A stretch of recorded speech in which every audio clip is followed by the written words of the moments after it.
vector-borne viruses, or arboviruses, is still one of the most pressing public health issues around the world. These arboviruses include dengue and yellow fever, which causes high mortality and morbidity rate, particularly in the tropics and subtropics. A particular species of mosquito that is known to be a threat to the human health is the Aedes aegypti. Aedes aegypti belong to the order Diptera under the family Culicidae. The family Culicidae is divided into three subfamilies: Toxorynchidinae, Anophelinae, and Culicinae. Only subfamilies Anophelinae and Culicinae have medically important mosquito species, of which the most important regarding health issues are the genera Aedes, Culex, Mansonia, Haemogogus, Sabetes, and Sauropora. The eggs of Aedes mosquitoes are usually black in color, more or less ovoid in shape, and are always laid singly. Its eggshell, upon careful examination, shows a distinctive mosaic pattern. Furthermore, it can withstand desiccation, the intensity and duration of which varies, but in many species, they can remain dry but viable for many months. As for its larvae, Aedes species usually have a short barrel-shaped siphon, having only a pair of subventral tufts which never arises from less than 1/4 of the distance from the base of the siphon. There are at least 3 pairs of setae in the ventral brush. On the other hand, the antennae are not greatly flattened, and there are no very large setae on the thorax. Adult Aedes species are distinguishable for their conspicuous patterns on the thorax, formed by black, white, or silvery scales, while in some species, yellow and brownish scales are present. The legs of Aedes aegypti often have dark and white rings, and is readily recognized by the large-shaped silver markings on the lateral edges of the scutum. Scales on the wing vein of Aedes mosquitoes are narrow and usually mainly black. In Aedes, the abdomen is often covered with black and white scales forming distinctive patterns, and in the female, the abdomen is pointed on its tip. Culicines are hollow metabolous, meaning they undergo complete metamorphosis from egg, larvae, pupa to adults. The life cycle of Aedes mosquitoes from eggs to adults can be rapid, taking as little as 7 days to 10 to 12 days. In temperate species, the life cycle may last several weeks to months, and some species overwinter as eggs or larvae. Adults of most Aedes species bite mainly during the day or early evening.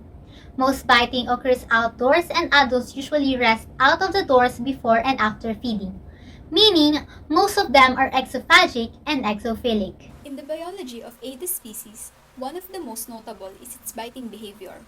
Adults of most Aedes species bite during the day or early in the evening.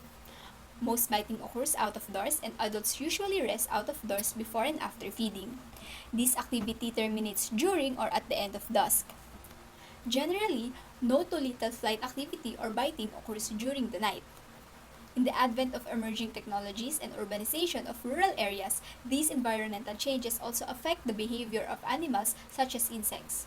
For one, artificial light at night, or ALAN, such as light pollution, is increasing in the both quantity of light and proportion of the population affected globally, and this phenomenon is occurring in both developed and developing countries.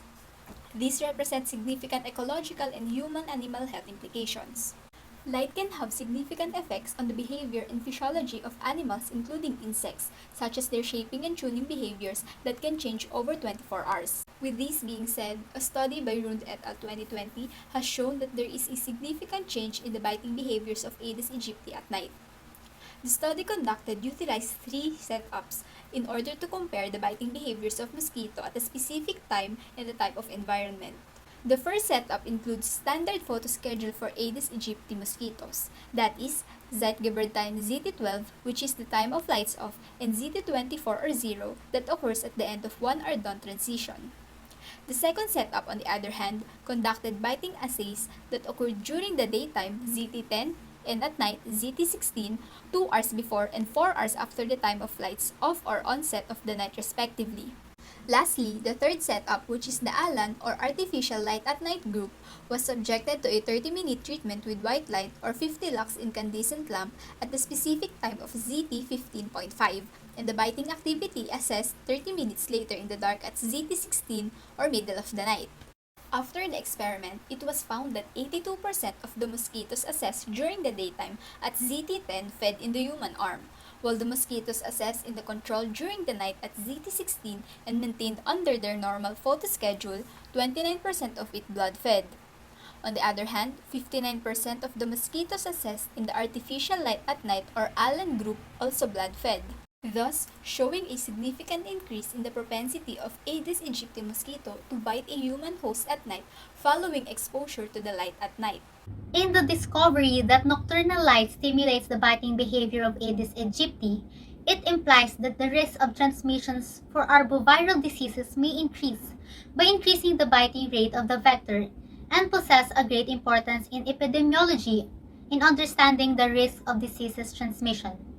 Since Aedes aegypti has anthropophilic peri-domestic behavior, it is likely to be routinely subjected to light pollution as it localizes within the vicinity of human habitation and will frequently encounter artificial light at night that may in turn modulate its behavior.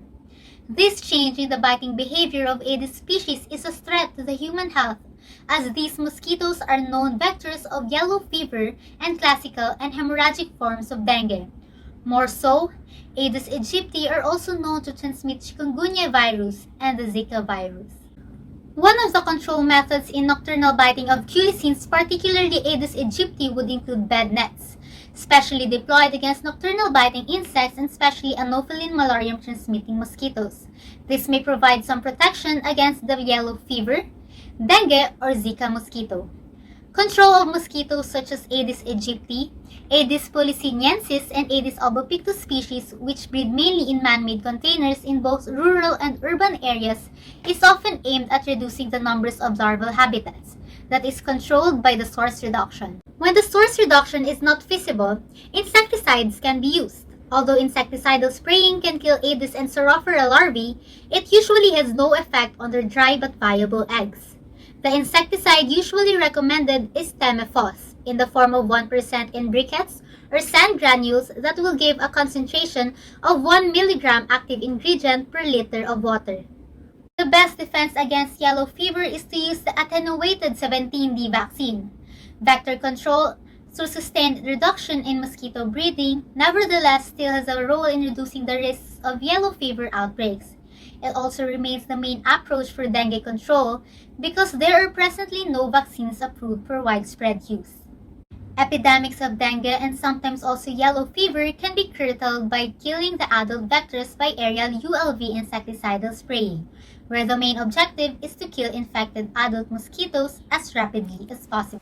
With the emergence and re-emergence of various infectious diseases, indeed, the human health is at risk. Particularly, the arboviruses that cause serious health problems all over the world should be monitored even more. Rapid changes in our environment causes physiological changes to animals such as Aedes aegypti mosquitoes that transmit diseases. Thus, it is significant to look even more closely at how its physiology, particularly the changes in its biting behavior, could pose a serious threat to the transmission of diseases. The recent epidemics that are quite deadly strongly calls for the action against these viral diseases, as well as the development of effective drugs, vaccines, tools for vector control, and a strong prevention program. It is us humans that are threatened by these public health issues in the first place. Hence, it is also in our hands to take actions in fighting these arboviral diseases. Thank you.